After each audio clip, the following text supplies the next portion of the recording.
Good afternoon from NASA's Kennedy Space Center in Florida. You're looking at a live view of Launch Pad 39A. This is where on Friday morning, 4 crew members will blast off on their way to the International Space Station on the Crew 7 mission.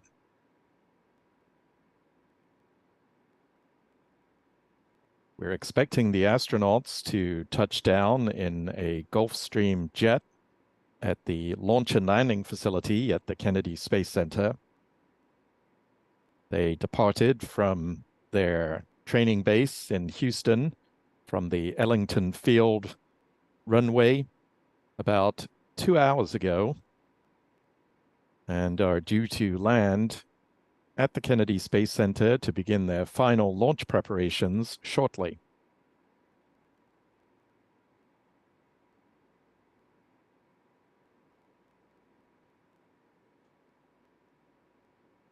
The Crew Dragon and the Falcon 9 that will be used on this mission are in the hangar that you can see on the right-hand side of the screen with the American flag, and you may just be able to make out the start of the SpaceX logo on the side of that white building just above the tree line.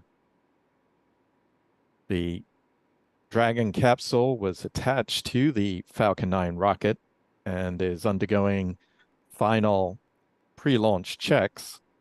It is due to roll out to the launch pad later today, and we'll have live coverage of that on our launch pad live stream.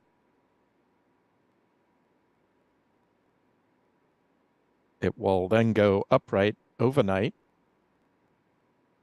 and further checkouts and connections to the launch pad will be made.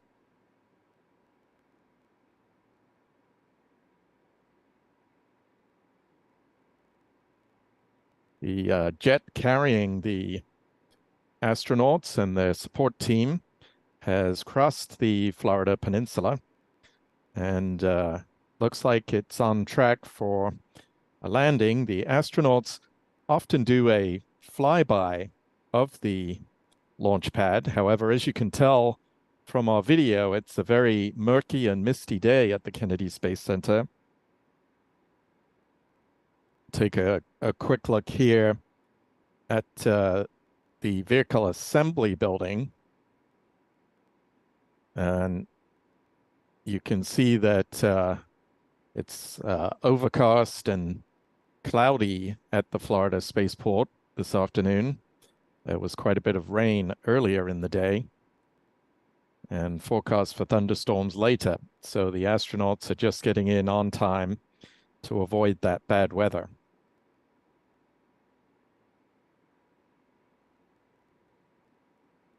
So once again, returning to a view of Launch Complex 39A. We're awaiting video from NASA from the runway. That should be coming to us shortly.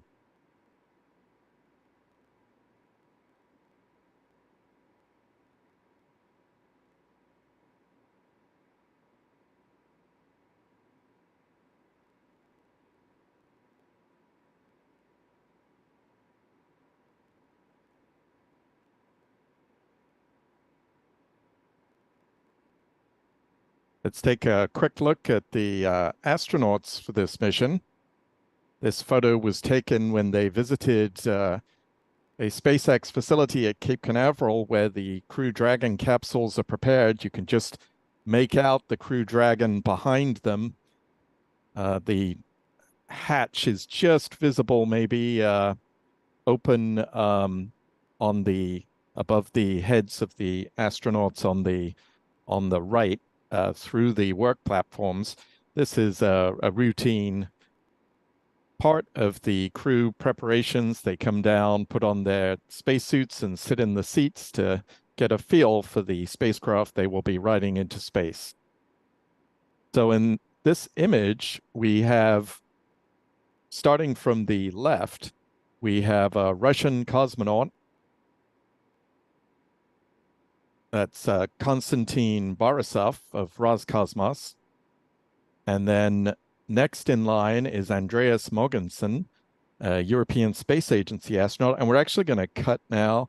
We're getting live video from NASA as the Gulfstream jet that the astronauts arriving in is pulling up on the apron off the launch and landing facility. This is the 3-mile runway that the space shuttle used to land at.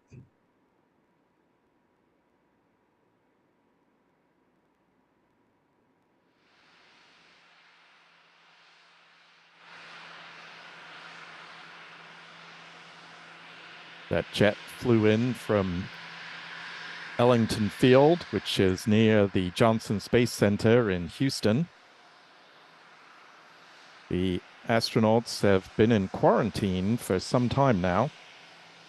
That's a standard procedure prior to embarking on the space mission, just to avoid taking any bugs and illnesses up to the space station, which is a very confined environment.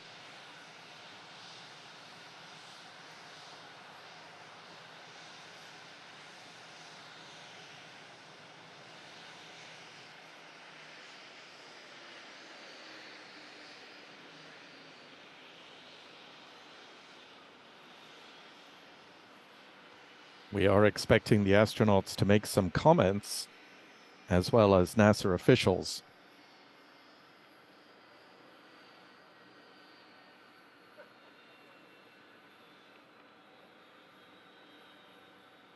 The jet took off from Ellington Field at about 10:15 a.m. Eastern Time.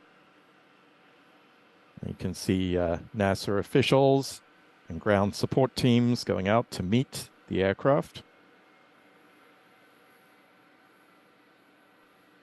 It looks like that's NASA Administrator Bill Nelson.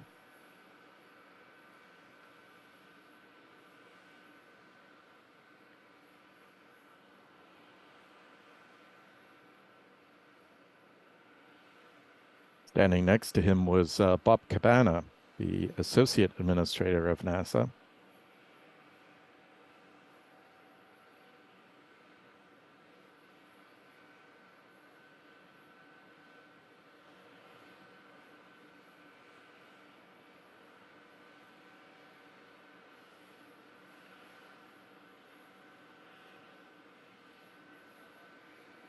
The launch of the Crew 7 mission is targeted for Friday at 3:49 a.m. Eastern Time. If all goes to plan, the Crew Dragon spacecraft, which for this mission is the Endurance capsule, will rendezvous and dock with the space station early Saturday morning. Should dock at the complex at about 2 a.m. Eastern Time.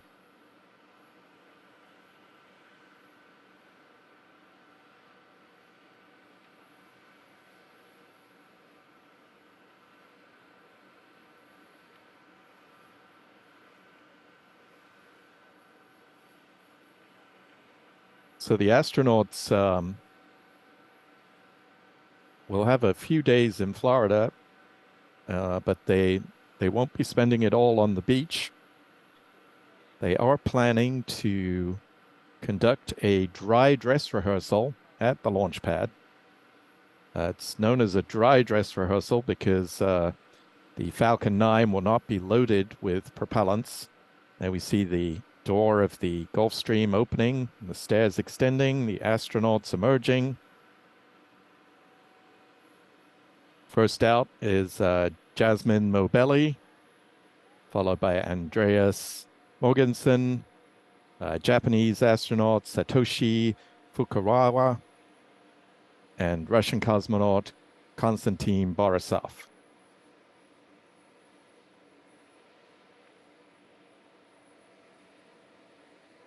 They're being greeted there on the apron of the runway by NASA officials.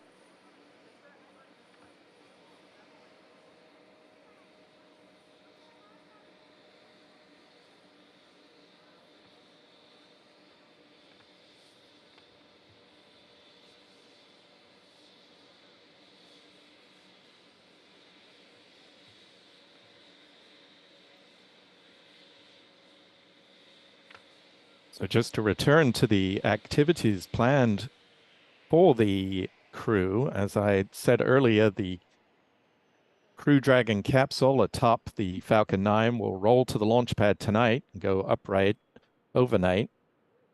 The dry dress rehearsal, this complete rehearsal of launch day for the astronauts and the launch team, is due to get underway on the 21st, tomorrow night. The astronauts will depart for the launch pad and enter the capsule in the early hours of Tuesday morning. And they will strap in aboard the capsule, and the launch team will close the hatch and conduct a leak check. But at that point, soon after that point, they will end the simulation after completing that step, and they will return to their quarters at the operation and checkout building at the Kennedy Space Center. It looks like the astronauts are heading in the direction of the podium. We're expecting to hear from the astronauts and NASA officials. You can see the astronauts are in quarantine and are wearing face masks to ensure they keep healthy before their mission.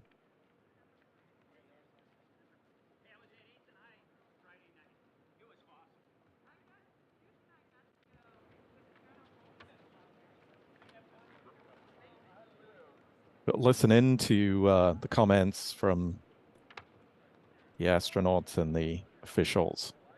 Looks like Bill Nelson having a few words there with Jasmin Moghbeli.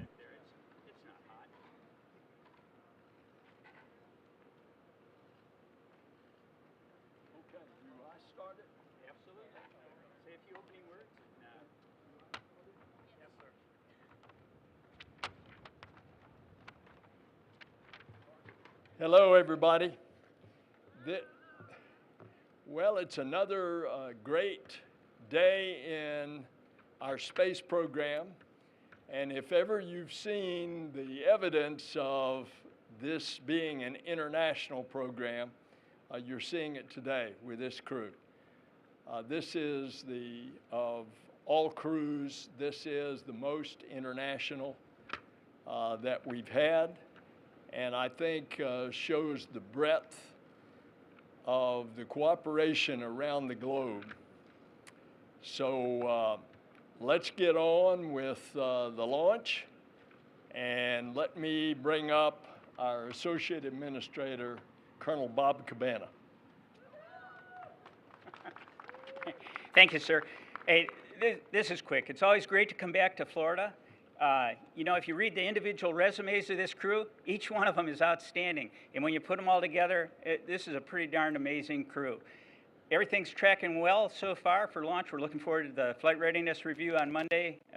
All the issues are on track, and I'm waiting for next Friday. I want to see these guys off.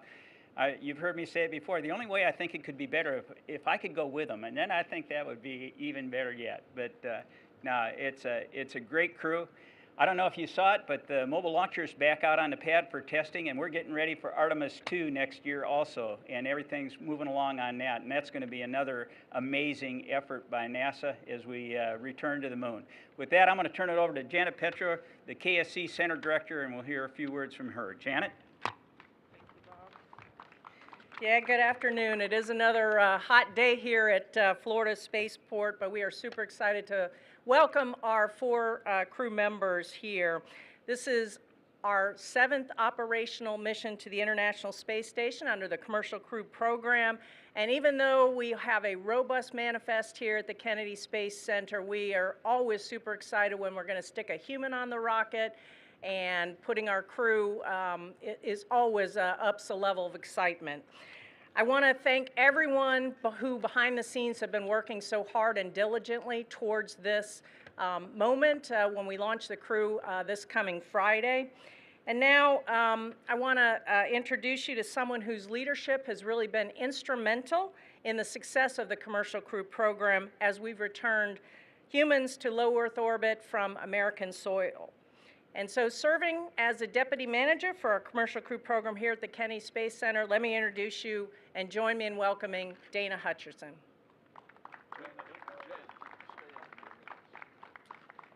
Thank you. I'm very excited to be here, and welcome to the crew who just arrived. It's hard to believe we're on our 7th rotational mission, 8th launch of sending astronauts to the International Space Station from U.S. soil. It's an honor to represent the Commercial Crew program today to welcome this international crew. And I really appreciate the crew trusting us and the team to provide that safe and healthy transportation vehicle. Commercial Crew is delivering on its promise of providing safe, reliable, and cost-effective transportation to and from low Earth orbit. The crew will fly on Dragon Endurance spacecraft provided by SpaceX and will spend about 6 months aboard the International Space Station conducting critical science and research experiments that will enhance our understanding of how space affects the human body and will look to return to the moon and eventually travel to Mars. These successful partnerships with NASA and the commercial companies allows us to focus our research on exploration and research, expanding NASA's ability to explore our universe and inspire the world. Now I'd like to turn it over to Eric Vanderwall, who leads the International Space Station Program Houston office for the European Space Agency. Thank you.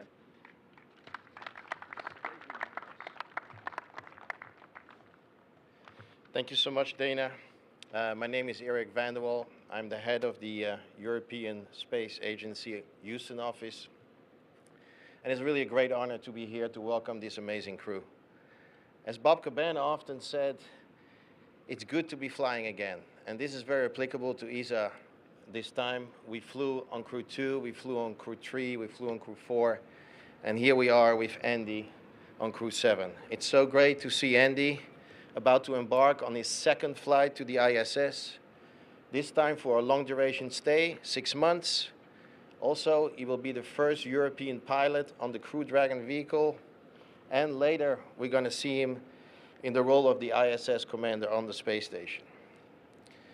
When I look at these astronauts, I do not only see a group of very committed, talented, gifted individuals, but I also see a fantastic picture that displays the multicultural endeavor and the incredible partnership that we have in the ISS. Doing science is key for the ESA ISS program, and we look forward to the extension of the science complement, or the execution of the science complement of the Huygens mission. There will be more than 30 European experiments, and this will contribute to the continuation of European science in low Earth orbit and help push the boundaries of human space exploration, not only in low Earth orbit, but also beyond. I want to thank the whole NASA team, all the SpaceX teams, all the teams at ESA who worked so hard to get us where we are today, and most importantly, ensure that we're flying safely.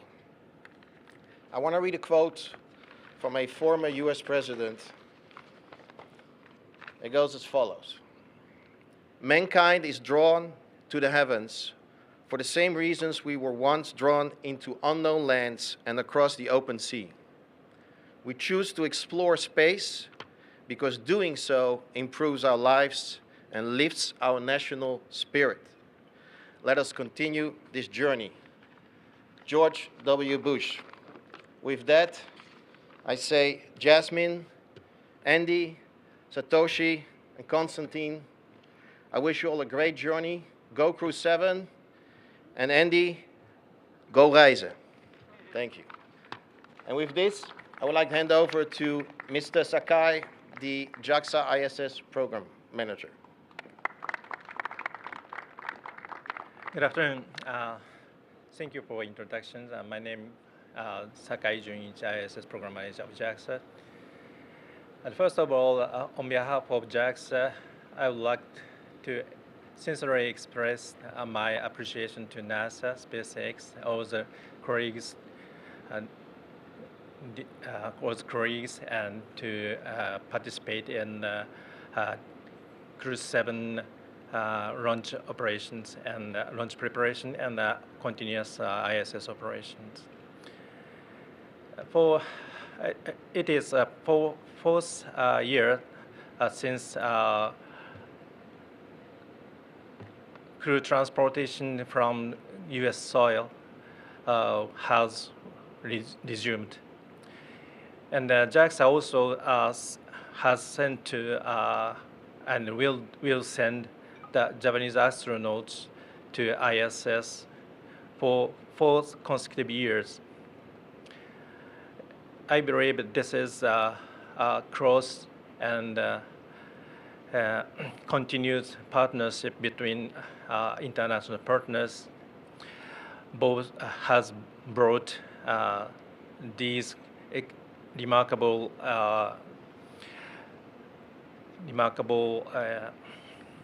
opportunities to us. So this is first flight since Japanese government determined to extend the ISS operation beyond 2024. And this mission will be the second flight and the second long-term resistance in ISS for Japanese astronaut Furukawa Satoshi. He will work out he will work out variety of missions ranging from life, material, physical science to technological demonstration for future lunar exploration and post-ISS utilizations by utilizing Kibo's unique environment to conduct various missions with in collaboration with astronauts from international partners. I'm confident that this progress will be this progress won't stop and leads to our challenge to the Mars, moons, Mars, and beyond. So I'm looking forward to coming this launch and for we'll continue for final preparations. So Godspeed, guys. See you 6 months later. Thank you.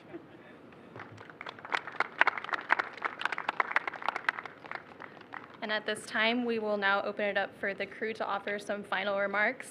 In front of you, we have a multinational crew, Jasmin Moghbeli, NASA astronaut and Crew 7 commander, Andreas Mogensen, ESA astronaut and Crew 7 pilot, Satoshi Furukawa, JAXA astronaut and Crew 7 mission specialist, and Konstantin Borisov, Roscosmos cosmonaut and Crew 7 mission specialist. If the crew would like to step forward when you're ready to offer your remarks. Thank you. Good afternoon. You can probably tell from the huge smiles on our faces that we're extremely excited to finally be here at Kennedy Space Center and for the journey we're about to embark on. One of the first tasks that we had to accomplish as a crew when we were assigned was to design our mission patch. We had to think about what do we want this patch to symbolize, what do we want it to represent, and what were the things about this mission that were really meaningful to us. So if you don't mind, I'd like to talk about just a few of the elements of the patch that I think are very special to us. First, if you look at our patch, the Earth is the central aspect of it. It is the focus of the patch. It's meant to be very beautiful. I'm sure it's not as beautiful as when we'll look back on Earth from the unique vantage point of low Earth orbit. But we wanted it to represent that everything we do on this mission, we hope ultimately benefits our beautiful home planet and those on it. Next, the tail of the dragon rises into a golden star. This to us symbolizes the ascent to the stars. Spaceflight is extremely difficult. It requires perseverance, it requires vigilance, and this was kind of our thank you to the pioneers of spaceflight who paved the way for us to be here today, and for all those on our team who've prepared us for this moment and will support us throughout the mission and upon our return.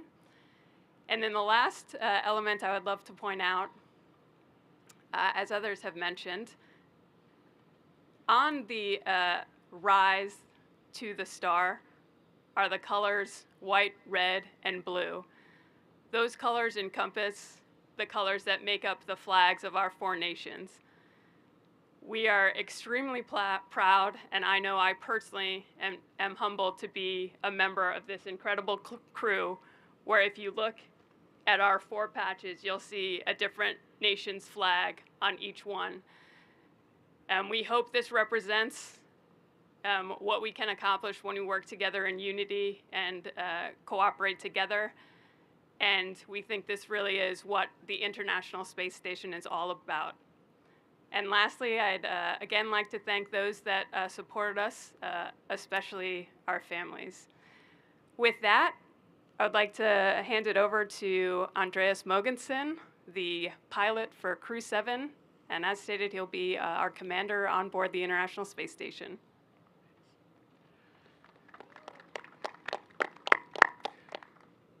Good afternoon, everyone. It's an honor to represent the European Space Agency as pilot of Crew 7, and it's an honor to be part of this very international crew. Not only are we an international crew, but our training and preparation have taken us around the world. And I'd like to thank all of our partner agencies, NASA, ESA, JAXA, and Roscosmos, for preparing us so well and getting us to this point where we are today, ready to embark on a long-duration mission to the International Space Station. As soon as I landed in Soyuz in Kazakhstan after my first mission in 2015, I knew that I wanted to go back to space. I wanted to go back to the International Space Station, and I'm so happy that the day is almost here.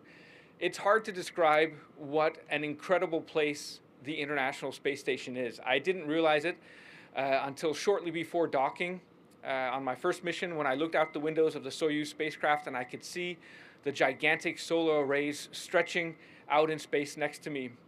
And then opening the hatch and flying on board the space station, I realized just what a unique and incredible laboratory that we, humanity, has built in low Earth orbit over the past 20-25 years. And I'm so excited to get back up there and to participate in the groundbreaking research and technology development that we do on board the space station. As Jasmin noted, what we do up there is for all of us here on Earth, and hopefully will benefit our society for many, many years in the future. And I can't wait to get up there, back up there, and to continue the incredible work that we do. Thank you.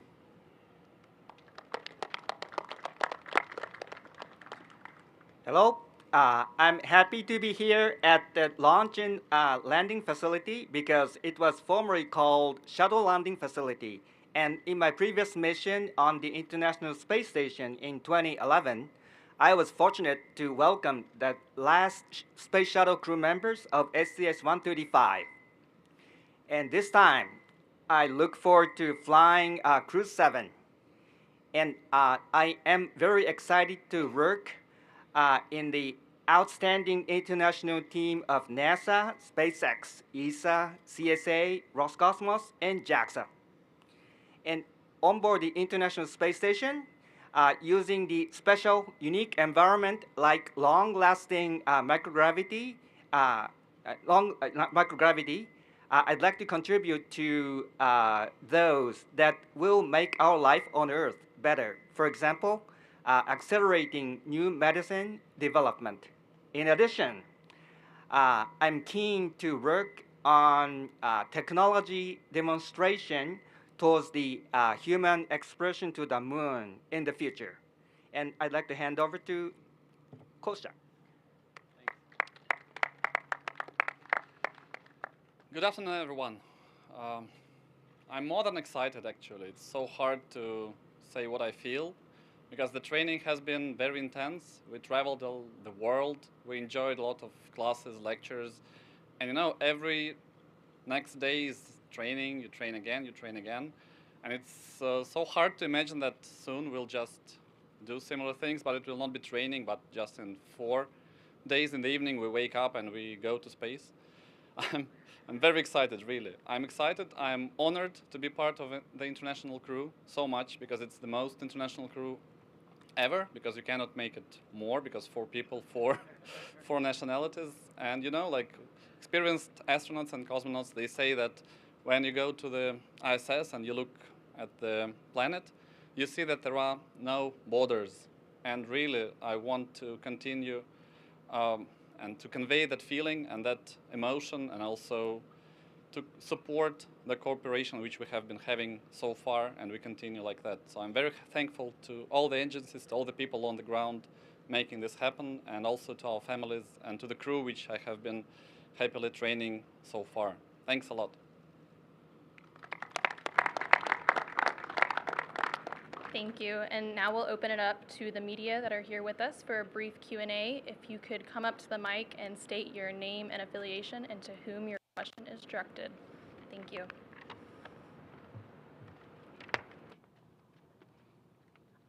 Hi, thanks for taking our questions today. My name is Richard Tribou. I'm with the Orlando Sentinel. This is really for the entire crew.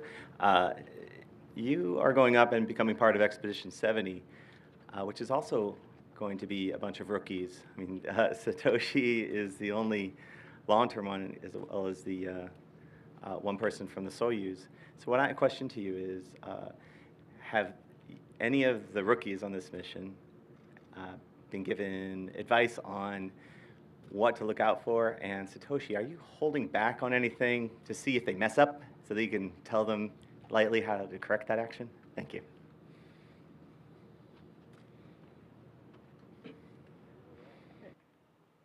So what a lot of the veterans have told me, including some of my own crewmates, is it's been interesting going through training. You know, we do simple things like we have to fold a piece of cloth, and I think, okay, I'm going to fold this cloth. It's going to take me 2 minutes, but it turns out when you don't have gravity helping you, even simple things like that, or just how you position yourself, simple things like that will take experience to learn how to do them in space and take a lot of time.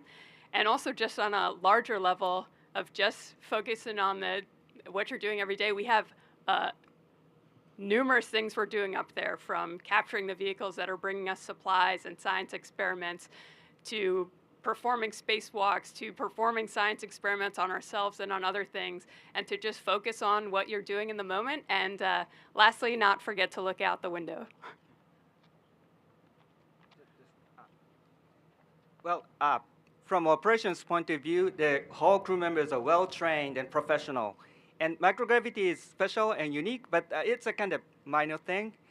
You can catch it up with a good learning curve, so no problem at all. But my small advice was especially right after insertion, just move slowly. Don't move your head abruptly. That would make you in a bad situation.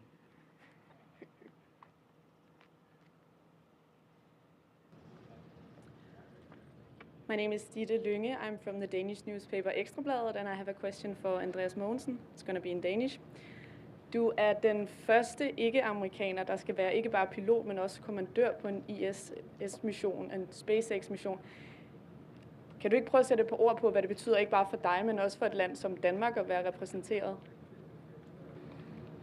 Altså først og fremmest så er det jo en kæmpe ære at blive udnævnt som pilot på SpaceX Dragon rumskibet.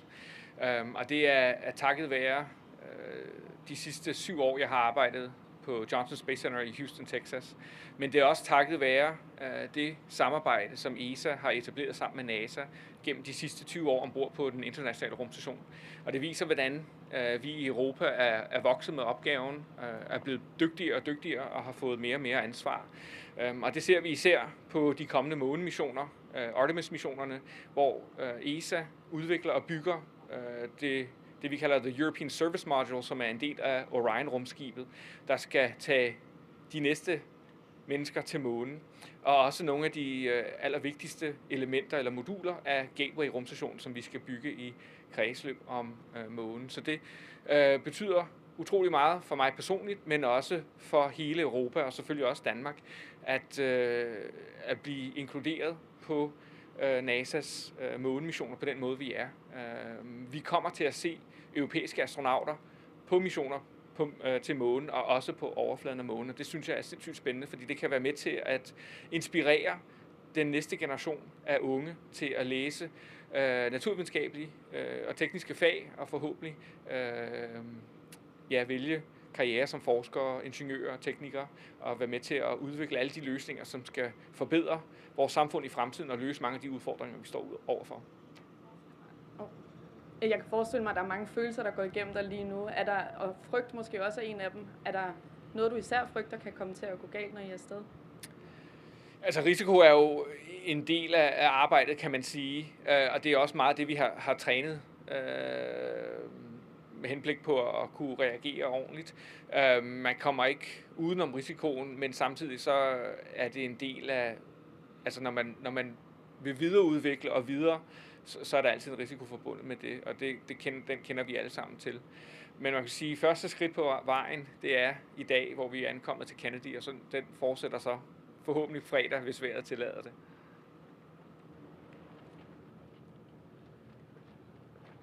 Hi, Ken Kramer of Space Up Close. Congratulations on being the most international crew, and good luck with your flight. So I'm a scientist. I'd like to ask all of you, tell me about the most interesting 1 or 2 science experiments that you're going to be doing when you're up there, and if any of you will be doing spacewalks. Thank you.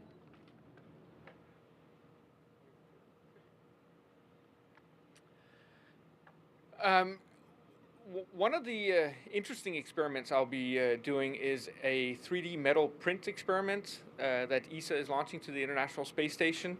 3D metal print is a technology that can be a game changer in the future.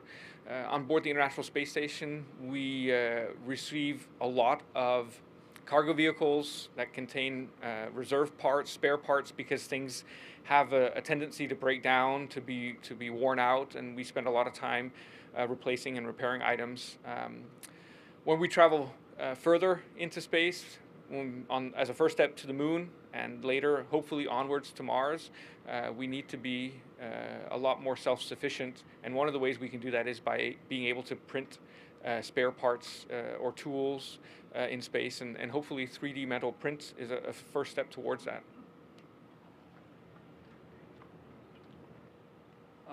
We have 2 experiments which are really peculiar in the Russian segment. They're peculiar because either they are very interesting or they are very hard.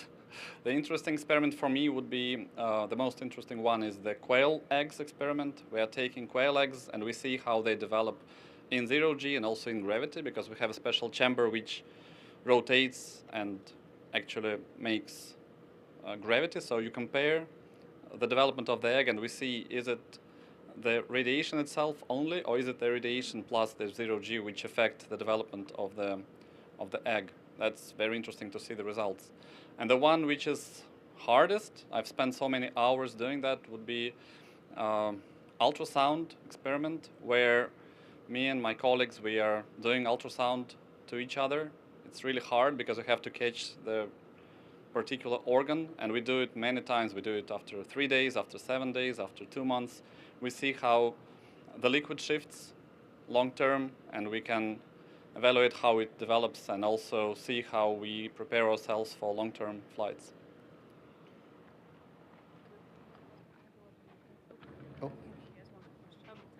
One of the things we can do up there that I think is really interesting and exciting as someone who doesn't have a background as a scientist is when you look at cell cultures here on Earth, because we do have the effects of gravity. When you develop a cell culture, it's 2-dimensional. But when you do that in the weightless environment of space, you can grow those cell cultures in a 3-dimensional way, which is, of course, how our tissues are. So that's something I think is really interesting and has a lot of applications for medicine and science as well, and just incredible to think about who came up with that. I look forward to a protein crystallization experiment. Under zero gravity in space, we can obtain better quality protein crystallization. After bringing it back to Earth and analyzing it, we can know the detailed 3D structure of the protein crystals. And a reaction site of a protein is like a keyhole. Imagine a keyhole. By knowing the detailed structure of the keyhole and using a computer system, you can efficiently and effectively find a key that best fits to the keyhole, which is a candidate for new medicine. So this is an example of accelerating new medicine development and will make our life on Earth better. Hello, my name's John McGill from Wyandotte Connects, and this question is for Commander Moghbeli. Last time we talked was in Houston last year, and you were trying to decide whether it was going to be a yo-yo or a glider. Have you made a decision?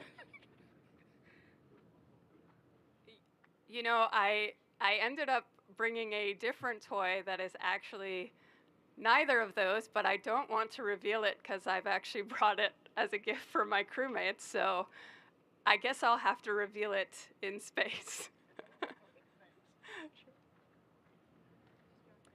Hi, I'm Melanie for ESA. This is a question for Andreas. If you could tell us a little bit about some of the special items that you might be bringing on board. Well, I see you brought one of the items with you. Rasmus Klump, a Danish cartoon figure, is one of the items that I'm bringing. Rasmus Klump is characterized by being incredibly inquisitive and spends a lot of his time in the cartoons exploring the world on his ship with his friends. I have a lot of other cultural items with me as well on this mission from Denmark and the Faroe Islands and Greenland, sorry. And I will be revealing them step by step throughout the mission. Thank you.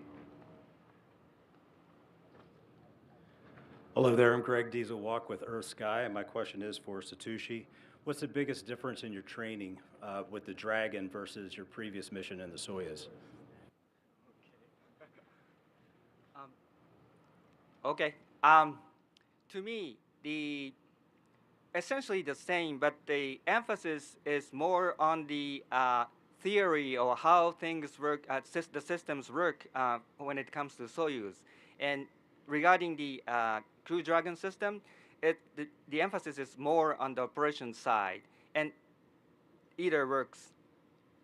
Both are good. Hi, I'm Mikio from NHK. My question is for Furukawa-san. So can you please answer in Japanese, please? And my question is in Japanese. So 古川さん、今回ようやくケネディスペースセンターに到着されましたけども、まず今どういう気持ちでいらっしゃるか、それからあと打ち上げまであと5日ほどありますが、その5日間どのようにして過ごされるか、それから先ほどもありましたように、今回4年連続で日本人宇宙飛行士がここから打ち上げられるということになりますけども、古川さんご自身が日本人宇宙飛行士として自分をどのように位置づけられていて、どのような役割を果たそうとされているか、お答えいただけますでしょうか。Okay. Let me talk in Japanese because he asked in Japanese. まずこちらシャトルランディングファシリティに来られてとても光栄に思っています。先ほど冒頭の英語でもお話しさせていただきましたけども、最後のスペースシャトルクルーをお迎えしておりましたので、とても光栄に思います。で、打ち上げまでの5日間については、さまざまな最後の詰めの準備をしていきます。その中には打ち上げに向けた実際通りのリハーサルとかもあります。仲間と一緒にそういうのを進めていきます。で、私、日本人飛行士としてしっかり若田飛行士からバトンをもらったと思ってますので、しっかりそれをしっかり走って仕事をしてつないでいきたいと思います。ありがとうございます。Thank you so much.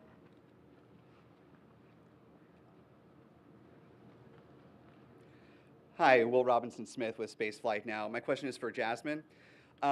You'll be joining your turtle crew or teammates on the station, Woody and Frank. What's it like continuing what Raja lovingly called the turtle takeover? And what advice did you get from your classmates that have flown and come back to Earth? Yeah, so I think most people know by this point our turtle class, the group of astronaut candidates selected in 2017, is extremely close. I love Raja's turtle takeover, and I'm extremely excited to see Frank and Woody up there, and also while I'm up there to welcome Laurel and eventually Matt Dominic as well. We hope to continue the turtle takeover in space. They've passed on some of the words I've already said, but the big things are don't forget to be in the moment, don't forget to look out the window, and don't forget to just take things one step at a time. It's a incredible experience, but it is also a lot of hard work at the same time.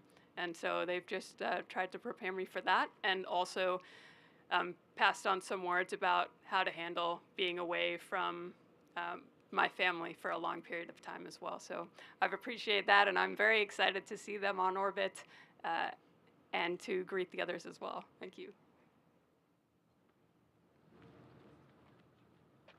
Hi, I'm Mark Stone, Florida Media Now. I know that you've all worked extremely hard to get where you are. And for all of you, I think it's safe to say it's the fulfillment of a lifelong dream to go on a mission like this. Given that, from a personal standpoint, what is the one highlight of this whole thing for you? What's the pinnacle?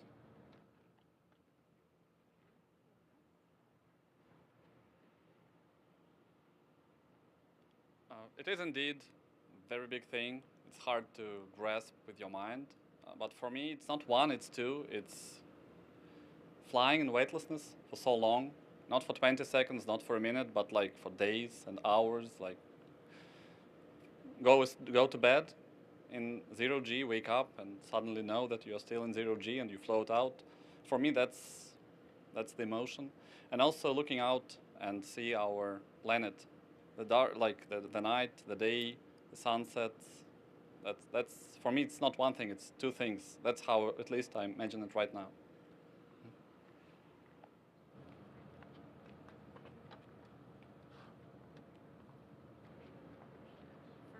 Similar to Kostya, I think one of the biggest things I really look forward to is looking back at Earth. It's just such a unique way to look at it, and I don't know what the feelings will be, what the emotions will be when I do that, but from every single astronaut that's already experienced it, they said it has been something life-changing for them. And so I look forward to seeing it from that new perspective.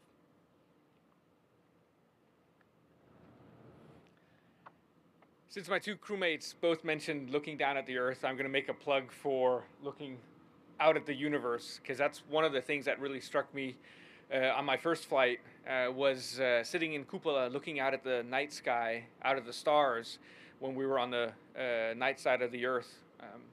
Because if you give your eyes a few seconds to adjust to the darkness and you turn off the lights in cupola and in Node 3, you suddenly see billions and billions of stars.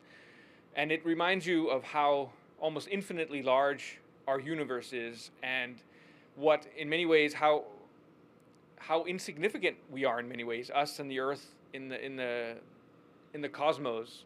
And that, to me, is incredibly exciting, because when something is as large, almost infinitely large as the universe, it must mean that there are so many discoveries waiting for us in the future, and must mean that there are so many possibilities for us out there. It is hard to describe just how big it looks from the International Space Station, and that makes me excited for the future, because I think even though we've been exploring space for 50 or 60 years now, in many ways we've only just begun, and there are still so many exciting discoveries waiting for us. For me, back to microgravity, because I believe my body remembers that microgravity mode. So hopefully my body gets accustomed to it quickly and work efficiently in our business trip to the International Space Station. Thank you. I wish you all success and Godspeed. Thank you. Manuel Masanti, exploracionespacial.news. A question for Jasmin. I know this happened before, but how does it feel to not only fly into space for the first time, but also being a commander? You know, I view my role as commander, I get to work with these three incredible gentlemen. You know, Satoshi's already experienced long duration space flight. Andy has also already had a space flight. Kostya and I get to do this for the first time, which is, it's nice to have someone to share that experience and excitement with. But for me, it's just really an honor. I was so excited when I found out this crew would be 4 different nations, because as I said, that was something that really resonated with me personally. And I didn't know any of my crewmates very well before we were assigned together, but it's such a special bond you form and create. And you know, I'm honored to serve as the commander, especially for my first space flight.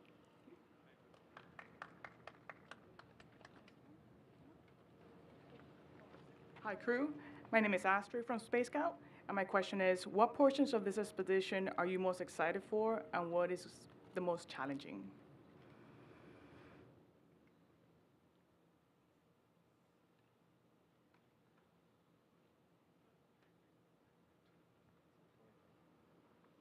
Well, I think it's interesting. It's hard to say what will be the most challenging until we're up there. For me, this is the first time, so I don't know. But something I know I'm really looking forward to is hopefully getting to do a spacewalk during this expedition. That, for me, during training, has been one of the most challenging aspects, and something that made me feel really fulfilled when I started to finally figure out how to work with the suit and not fight it and to be efficient. So something I really look forward to and hope I get to do is go out on a spacewalk. Thank you, enjoy the ride.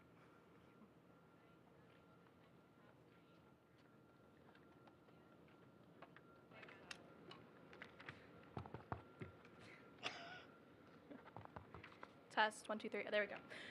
And that's all the time we have for questions today from the media.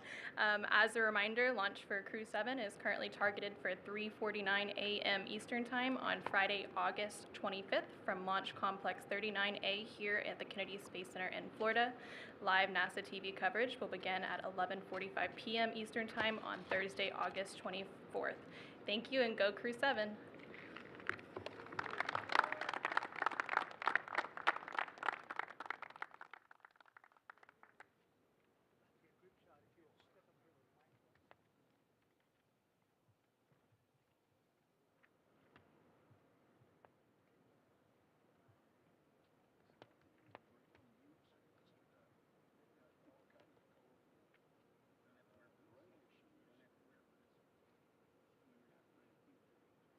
So there we have it. The Crew 7 astronauts have arrived at the Kennedy Space Center for their launch on Friday morning, early Friday morning, aboard the Crew Dragon Endurance. Once again, liftoff is scheduled for the early hours on Friday. But before then, there will be a dry dress rehearsal for the astronauts. They will head out to the launch pad early Tuesday morning for a practice. They will climb aboard the Crew Dragon out at launch pad 39A, which currently, as you can see, the Falcon 9 and Crew Dragon have not rolled out yet. That is expected to happen later today. So they will be out at the launch pad early Tuesday morning for their dry dress rehearsal. And that will be followed by a static test firing of the Falcon 9, the first stage engines of the Falcon 9.